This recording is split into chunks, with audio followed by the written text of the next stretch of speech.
Welcome to the Recovery Road. I'm your host, Scott Cahill, and I'm going to be spending the next 30 minutes or so talking about the cycle of alcohol and drug addiction, addictive behavior, and the steps you can take towards recovery. The Recovery Road is brought to you by 449recovery.org. If you have a friend, a family member in need of drug and alcohol treatment, please give them a call. They have counselors standing by 24/7 at 855-449-4490. Today, joining us on the show, we have a special guest, Mr. Nick Reeves. Can you hear me, Nick? I sure can. Fantastic. Thank you so much for joining us today. Nick is here to share his story about his battles with drug and alcohol addiction. Nick, why don't you take us all the way back to the beginning? What was your first taste of drugs and alcohol, and what was your introduction that got you started to the cycle towards addiction? Well, the first time that I experienced drugs or alcohol was actually alcohol, and that was as a young child. I was about 10 years old when I used to sneak my parents' airline bottles of alcohol out from under their liquor cabinet. Okay, so started off pretty young, 10 years old. I'm not hearing things right. You said 10 years old? Yeah, about 10 years old. Okay, go on. And from there it went to, every time I was alone in the house, or when my parents were asleep and I was awake, I would just get back into that liquor cabinet until finally one day I got caught. It eventually progressed to other drugs. I had a couple of years where I wasn't using or drinking anything, and as soon as I got a little bit of freedom, and really it went to when I got into a public school and started hanging out with more people and running around a little bit more on my own, was when I started to experiment with other drugs. I suppose too, when you start doing alcohol and drinking at 10 years old, when you get to be 15, 16, or 17, drinking is maybe new for your friends when you're hanging out with your buddies. But for you, by that time, you'd probably had, 6 or 7 years under your belt of experimenting with alcohol? Yeah, that's correct. What was it too, and the reason I want to ask is because typically at 10 years old, like I remember when I was 10 years old, it was all about soda pop and chocolate milk. What was it you were drinking at 10 years old? For most kids, alcohol, it just tastes bad to them. They don't enjoy it whatsoever. What were you whipping up at 10 years old that actually tasted good as far as your alcohol goes? Okay. Well, when I was younger, when I first was introduced to alcohol, it started off with the sweeter, alcoholic drinks, stuff that I could mix, and and it didn't, stuff that didn't burn my throat, and really quickly, it progressed to drinking the small bottles of vodka and the small bottles of scotch, and and that's where. That's where my alcoholism really started to form. By the time I was, 15, I had used other drugs.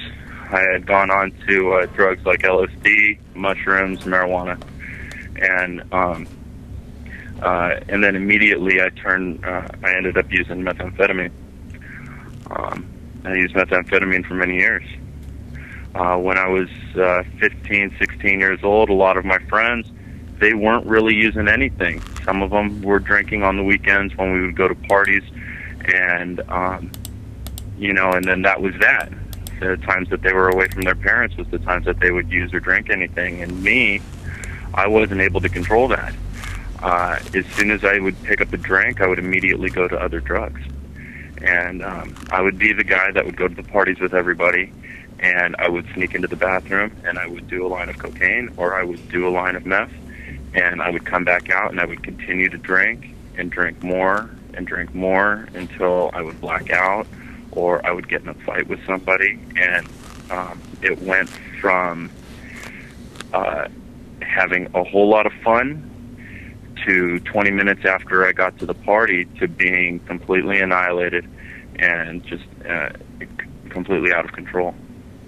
My goodness. So let me ask you, when you were doing your meth and you were drinking too, I know by reading some stories that a lot of users who used alcohol and methamphetamine, they would drink till the point of passing out, use the methamphetamine to revive them, and then go back to drinking. Was that your experience as well? Absolutely, absolutely. I would drink. I would usually start off with a beer, 2, 3 maybe. I would immediately go to hard alcohol. I would drink, and I wouldn't wait until I was drunk before I started using, any other drug. I would mix those two. I would immediately start using meth or start snorting cocaine, or start smoking meth. And that enabled me to continue to drink, and I would drink all night long until the liquor ran out or until we left the party. But by then I was on autopilot. I wasn't feeling anything. I was, gone from the fun partying person to aggressive, and it what I thought was enjoyable, looking back now, I wasn't really having a good time. I was on the search for more drugs, more alcohol, so I could use more drugs and drink more alcohol. How old were you when all this was going on, Ned? Well, the time frame I'm thinking about right now was about 16 years old. Wow. So you're not even, you're what, a junior in high school, and you're already doing meth and coke and drinking. Am I hearing that correctly? That's correct. Did you graduate high school, and did your grades suffer? Well, when I got into high school, my grades dropped substantially. I didn't end up graduating high school on time. I ended up going to a continuation school. By then, I already had a heavy addiction to methamphetamine, and that was my junior year of high school. I was running around with all the wrong people and doing all the wrong things, and my focus was on getting enough money to get more drugs so that I could run around and do all the stuff I'm not supposed to be doing with my friends, so that I could get more money and so that I could get more drugs. And that was my cycle of addiction. Money, drugs, and I only cared about getting enough money to get more drugs. Wow. Now, before the show, we had talked a little bit, and you had a little bit of an interesting family dynamic. Why don't you tell some of our listeners a little bit about that? Well, I come from a very successful family. My father was a police officer turned businessman and politician. My mother was a registered nurse who's now a nurse practitioner. And for those of you who don't know what that is, that's just short of being a doctor. And I had all the support in the world from my family. I never went without. And that was one of the things that I think helped feed my addiction, was knowing that I was never going to go without. And and I took that kind of stuff for granted. However, there was a time, when I was really young, that my family had enough of me, and I ended up running around on the street. I ended up homeless at a very young age. At one point, I was living under a pier on the beach, and drugs and alcohol were, that was my comfort zone. Let me ask you, without giving too much, what pier were you sleeping under, and what city were you homeless in? Hermosa Beach, Hermosa Pier. Okay. For those of you unfamiliar, that's as San Clemente. Okay. San Clemente Pier also. Okay. That's Orange County in the Los Angeles area, for people that are watching this show on YouTube and maybe unfamiliar with the setting. How old were you at that time when your family had finally had enough and showed you the door? Well, at about 14 years old was when the first instance occurred where my family said, "Hey, you're not doing what you're supposed to be doing," and we're not going to buy into it. Now, my parents were divorced, so I went from living with my mother. I wanted to go live with my father. I went and I did that. And I did that because there was more freedom, more ability to get out and go get high and be able to do what I wanted to do without as much supervision, you know. And finally, my family had said, you know, this isn't how it's going to work. You know, you're going to live under our roof. You're going to live under our rules. And I didn't want to do that. And so where it ended up taking me was, out from under their roof. Okay. So as your addiction progressed, you yourself then became a little bit in trouble with the law. Is that correct? This is correct. My first experience with the police was, again, at a very young age. It was for running around at night, high, and I was stealing stop signs. I had no reason to be stealing anything. Stop signs weren't going to make me any money. They weren't going to give me a home. They weren't going to do anything. But that's just what I was doing. And then when I got a little bit older, now I'm in high school, and I end up getting into an altercation with a guy at a park near my dad's house.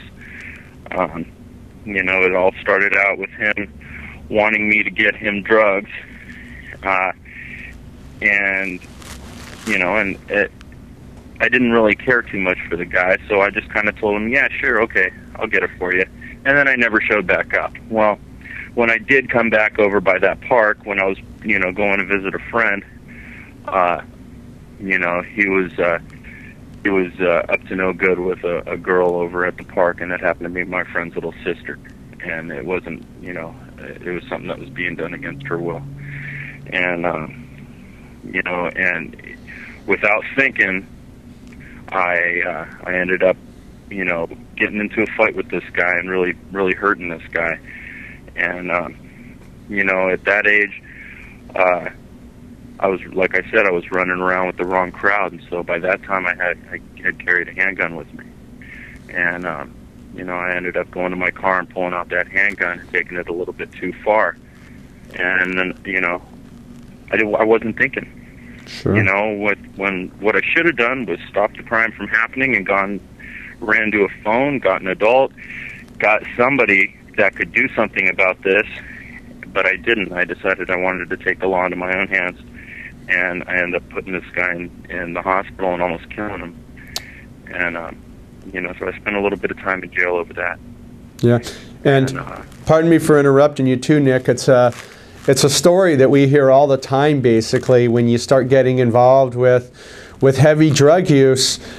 People find themselves in positions they would never otherwise find themselves in. And in this case, even though you took action, and probably rightfully so, the fact is that just being involved in drugs and alcohol, it's literally a wild card in that you don't know who you're going to come in contact with, and depending on your state of mind, you don't know how you're going to react and if you're going to react properly. So your story is very, very common, and you had mentioned a little bit that you were out stealing stop signs, and there is an old cliche that says the devil will find work for idle hands to do, I believe is what it is. And people don't realize, but when you're up for 4 or 5 days, you got a lot of time on your hands. Am I correct? That's correct. And so you probably found all sorts of unique ways, I guess, to keep yourself preoccupied, right? Right. Not all of them were legal, and very few of them were acceptable by society, and I found that out the hard way.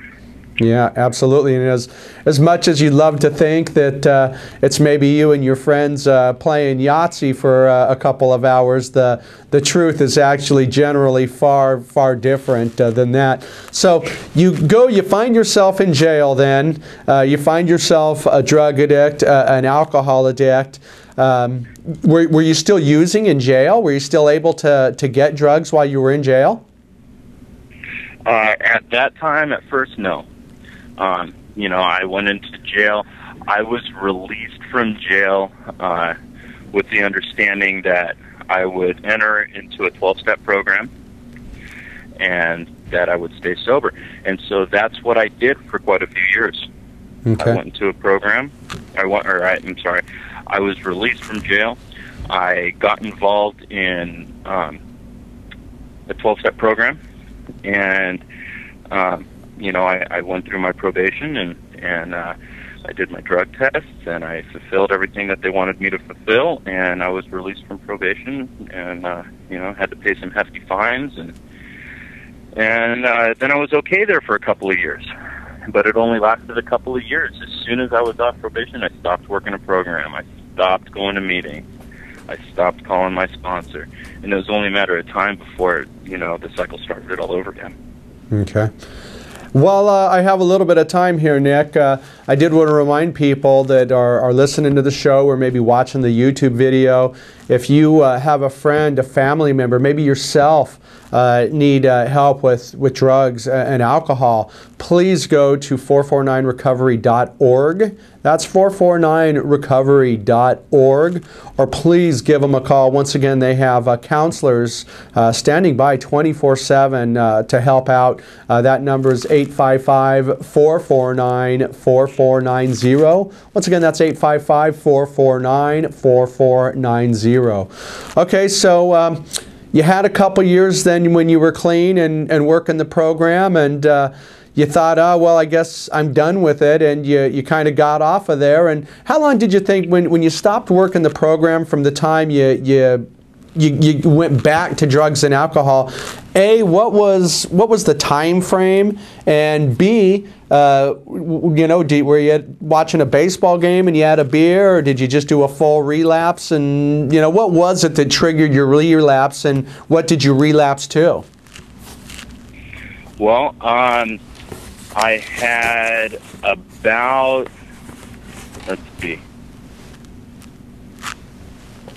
I had about 2 years completely clean and sober, and what happened was I started drinking again, and I continued to drink for a number of years, and then finally it went back to cocaine, and then from cocaine it went right back to meth. And that's been my experience with it: alcohol, cocaine, meth, in that order. And and it again, it took me quite a few years to get back to using the harder drugs. But alcohol was always my go back to drug. That's the root of my addiction. Mm-hmm. And do you think it's because simply when you're drinking alcohol, it lowers the inhibitions, and it's far easier to say yes to something under the influence of alcohol that you when it's sober? So was it that alcohol was really the crutch that kind of justified you using harder drugs, or do you just think it was really just all of the above working together in unison, feeding your substance abuse addiction? Well, I think that alcohol definitely made me feel good enough to say, okay, I can try it again. Whenever any kind of stresses in my life came on, I drank. I drank steadily and I drank heavily. And, eventually, like I said, it was right back to harder drugs. So alcohol is what opened that doorway for me. Okay. I believe that if I wouldn't have started drinking alcohol, I have a fairly good chance that I wouldn't have picked up other drugs. Okay. So after you relapsed the second time, how long did it take? Were you back on the streets homeless? Did you lose your job? What were some of the negative ramifications of your relapse? Well, I had used for quite a while after that. And things were going okay. I was working for my father. I was doing a terrible job of that too, but he always believed in me and wanted to help me as much as he could, and I hid my addiction pretty well. And then what happened was I got a very, very good job, a job that paid me about $30,000 a month. And and I was working for the mayor. I was working with some of the bigger businesses in the area, and once I started making that kind of money, it was real easy for me to forget where I came from, and it was back to the party scene, It was back to running around and buying everything I wanted to. And, you know, with that party scene and with those people that come with that scene, obviously came the drugs. And I had, at the time, what I thought to have been an unlimited supply of money. So I made sure I had my unlimited supply of drugs to go with it. Let me ask you too, you're making a lot of money. You said $30,000 a month? $29,400 a month. Okay, and okay, so you're working for the mayor's office. Were there other people there then that were roughly your age also making that money, that were also, you know, using drugs like you were? Not making that kind of money. I was the youngest person there making that kind of money. Okay. And, you know, most of the people that were working in the office there and, you know, in my line of work, there were a lot of drugs in that line of work. I sold drugs to, you know, some of the, and I used drugs with a lot of them too. Wow. And, you know, eventually that card ran out. The money was gone. The economy started to go south. The place that I was living at, I was living in a nice home in Belmont Shore in Long Beach, right on the beach. I had lost that place because, you know, the economy went bad and my job went with it. And that is when I found myself homeless again. My goodness. So the second time you were homeless, were you back under the pier in Hermosa or back under the pier in San Clemente? No, I was running around. I was living in an alleyway on 7th Street and Daisy in downtown Long Beach. Oh, wow. Right in the middle of the worst neighborhood out there. Yeah, and any time when you were in the alley, I mean, did you think I've gone from, you know, point A to point B, and point B is an alleyway? I mean, was there shame involved in your relapse? Did that ever cross your mind, or was the drug addiction so strong that was just numbing the reality of your situation? Oh no, there was so much shame, and a single day didn't go by where I looked in the mirror and thought, how did I get here? You know, and the only way that I was able, or the only way that I was choosing to cope with those feelings was by using, you know. And so I used, and I used more, and I used more, and I hung out with worse and worse people in worse and worse neighborhoods. I got involved with worse and worse people. And it seemed like whenever I wanted to clean up my act, there was always a roadblock there, and instead of trying to find a stronger way to get around that roadblock and better myself, I just kept myself down by using. You know, it was easier for me to use than it was for me to face the reality that I needed to change my life. My goodness, that's quite a story. Now, tell us, how did you know, when was the first time you met Rodney, and when was the first moment where you felt, wow, I actually have some hope, there's actually a light at the end of the tunnel? Well, this is the best part of my story. So I was living in Long Beach. I was living in a car, in a cheap, you know, $200 car. And I had the opportunity through a couple of things that happened to me, a couple of legal issues that I had, and, you know, I had wound up being given the choice to get rid of my entire record by going into a rehab, completing a rehab, and getting my life together, or continue to live the way that I was living and eventually die from it. And so I chose rehab. I had a 1/16 of an ounce of meth, and I was on my way to go and sell this to somebody so that I had some money. And this is on my way to rehab. I wasn't planning on going into rehab with any drugs, but I definitely was planning on having some money when I went in there. On my way up to their door, I get yelled at from behind. I turned around, and it's a police officer that I had a run-in with in the past. He calls me over to his car, and he searches me, and he finds this on me. And, you know, with my past and my record, that would have put me in prison for a long, long time. What he chose to do was to call my father and ask my father if, in fact, I was on my way to rehab like I had told him. My father confirmed that and said, yes, he is. That's where he's supposed to be on his way to right now. And that police officer, instead of arresting me and completely ruining my life, or letting me ruin my life, he and I've spoken to this police officer on the phone recently, and he said, there's only 2 different times in my career where I've made a decision like this, but you seemed like you were one of the people that needed me to do this. He called my dad and said, come pick him up and take him to rehab, and I won't take him to jail, and I won't charge him with these drugs. Wow. And so that's what happened. Wow. He picked me up. So my father came and picked me up and took me straight down to Orange County, and I wound up going into a recovery center that Rodney worked at, and that's where I met Rodney, and that's where I was introduced. That's where I was really introduced to myself for the first time. When he had taken the time to show me why I do the things that I do, and what the problems in my life were, and how to love myself, and how to become a better person because of these things. I don't have to be filled with shame and guilt. I can look at these problems that I've had and find strength in them. And so that's what I did. I have to say that when you got in touch with Rodney, and I always love this question because people have such like an epiphany when they come in contact with Rodney. What was it that Rodney did that kind of opened the door, for you? What was it that you said, wow, this guy does something different, and this is something that I can relate to? Can you kind of put your finger on that? Yeah. The one single thing that Rodney did that changed my view on all of this was he gave me a hug. He gave me a hug. It's that simple.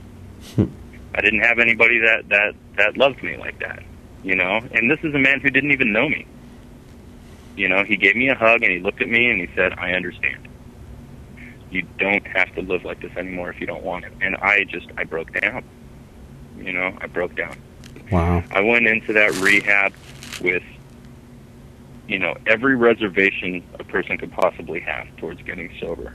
I did not think that I needed this. I knew I needed this, but I didn't want to believe it, Mm-hmm. And since then, my life has changed. It has really changed. He taught me how to love myself before I can love somebody else. And so that's what I did. I spent a long time learning how to love myself, learning how to accept others just exactly how they were, and, just learning to be normal. I like to tell people I'm a square now. I don't want you to look at me and remember me because of something that I did. I just want to be that guy that walks past you on the street and you have no reason to turn around and look twice at him. And Rodney showed me how to do that. Well, now you're working the 449 program, correct? That's correct. That's correct, and you're at the stage now in your recovery where you're in the giving back segment. Is that correct as well? Absolutely.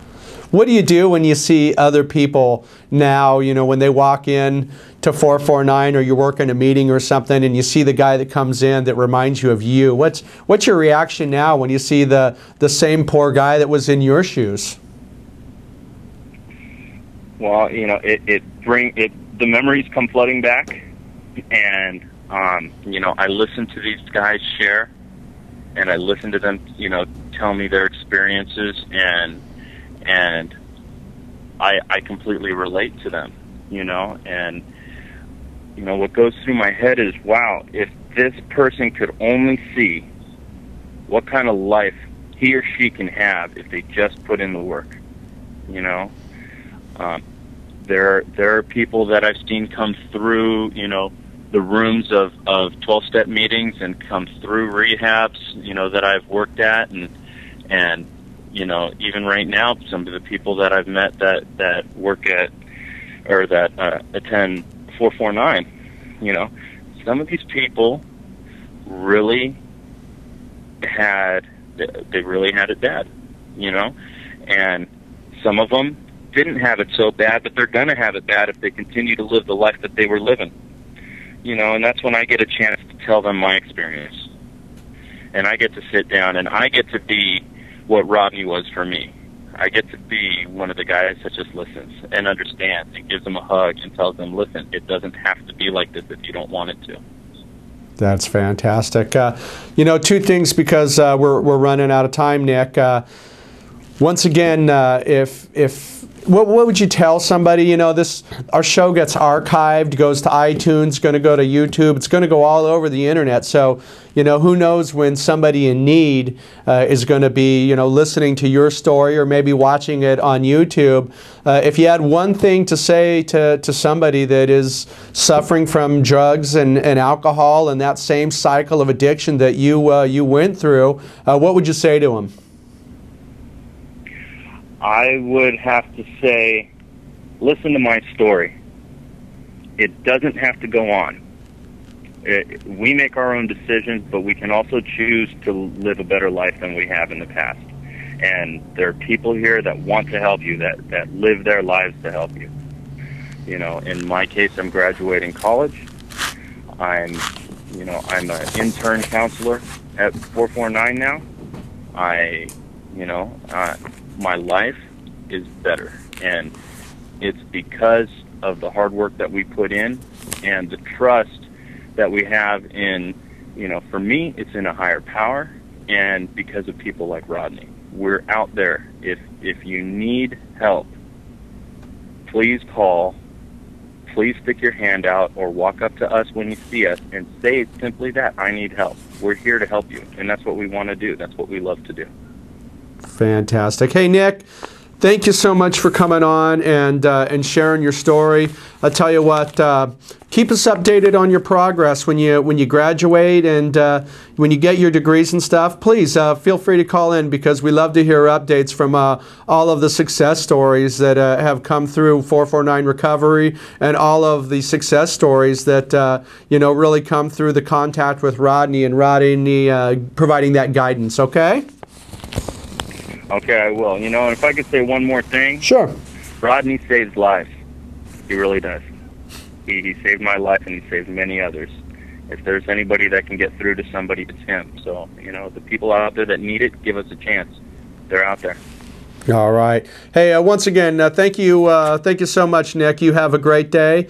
And we're actually over our allotted time here today, but thank you for everybody that tuned in to the radio show to hear Nick's story. And once again, if you need help with drugs and alcohol, you're addicted, you know someone that's addicted, you have a friend, a family member, you even, please, 449recovery.org. And you could also give them a call there at 855-449-4490. Once again, for the Recovery Road, this is Scott Cahill saying good night.